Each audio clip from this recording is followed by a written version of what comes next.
Merry Christmas. This is Sandra Embleton and I'm making a video about the Christmas spirit. And I am being called to bring you this thought.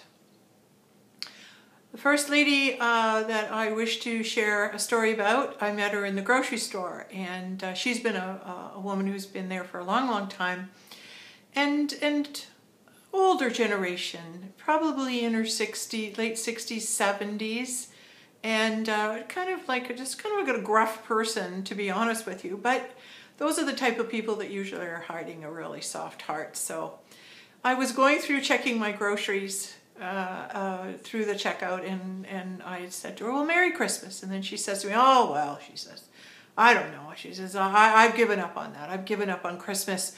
It's just, you know, I just can't stand it anymore. All the problems going on in the world, and people are just grumpy and angry.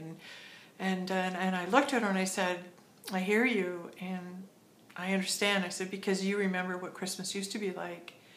And she says, yeah, I do. And I said, you know, goodwill towards men and people stopping and saying hello and eye contact with each other and talking a little bit and being glad to see one another and doing things for people, holding the door, helping people who can't help themselves reach something off the shelf, or just be that person. And that wonderful Christmas spirit where everything in years gone by, when we think of our childhood Christmases, tended to be oh so wonderful. We had such beautiful, fond memories.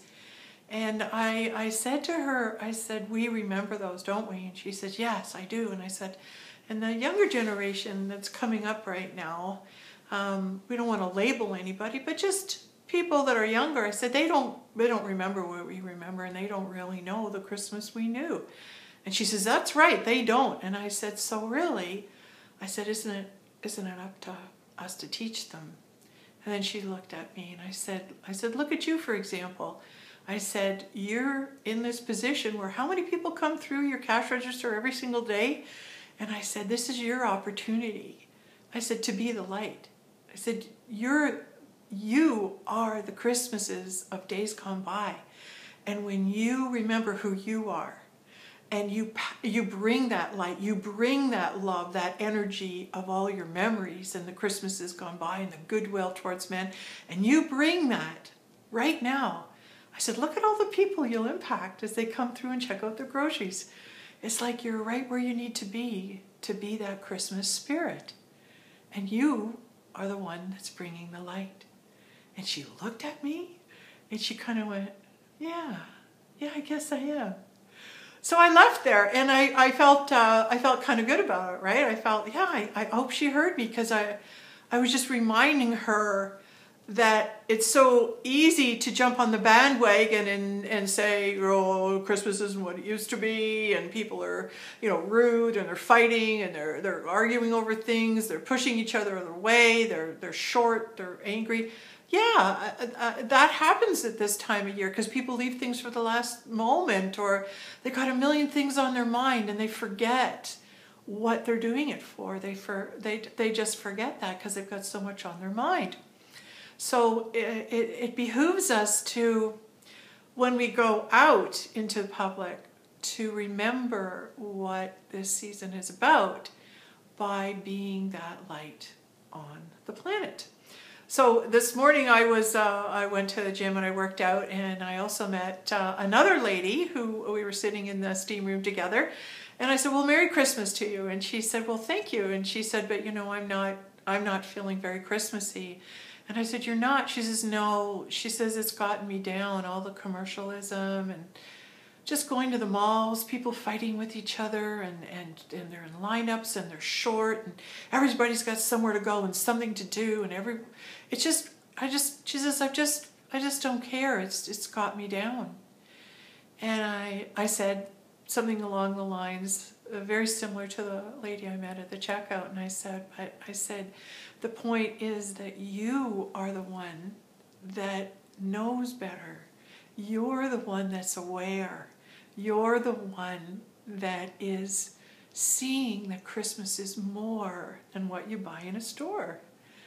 And so when you understand that they're doing the best that they can, and I said, you take that light and you go out in the malls and you hold the door for people and you let people ahead of you in line and you take that Christmas light, that Christmas energy of love and understanding and caring about your fellow man. And I said, you take that and you go out and you go shopping and see the difference that you make. And she just stopped and she goes, wow, you're right. And I said, well, it's just that it's so easy to jump on the complaining bandwagon rather than remember that the change and the difference starts with you. So I left, I had my shower, I was doing my hair and everything. She came in and she said, thank you. She said, I'm so grateful that you said that. And to me, it's about a new thought. It's about giving you a new thought. Because other people might be lost at this time of year. That doesn't mean that you have to be upset because they're lost or find fault with them that they don't know what you do. So this little message is, I'm sending this out today, Spirit speaking through me, just to say, be the light, be the Christ, be the light of Christ wherever you go. Be aware, watch people, see them and how they're acting and see how they are struggling right now, because we all do. Be that compassionate light and let the energy of Christmas spirit work through you. And you'll have a Merry Christmas because you'll be the difference and you'll be the light and you'll be the presence of God. That's what I wanted to say. Have a Merry Christmas and all the best to everyone, to all my followers, to all those beings that are out there being the light. It matters that you're the light. Oh, God exists through us. We're His voice. We're Him. How else can anyone see Him unless it's through us? Merry Christmas.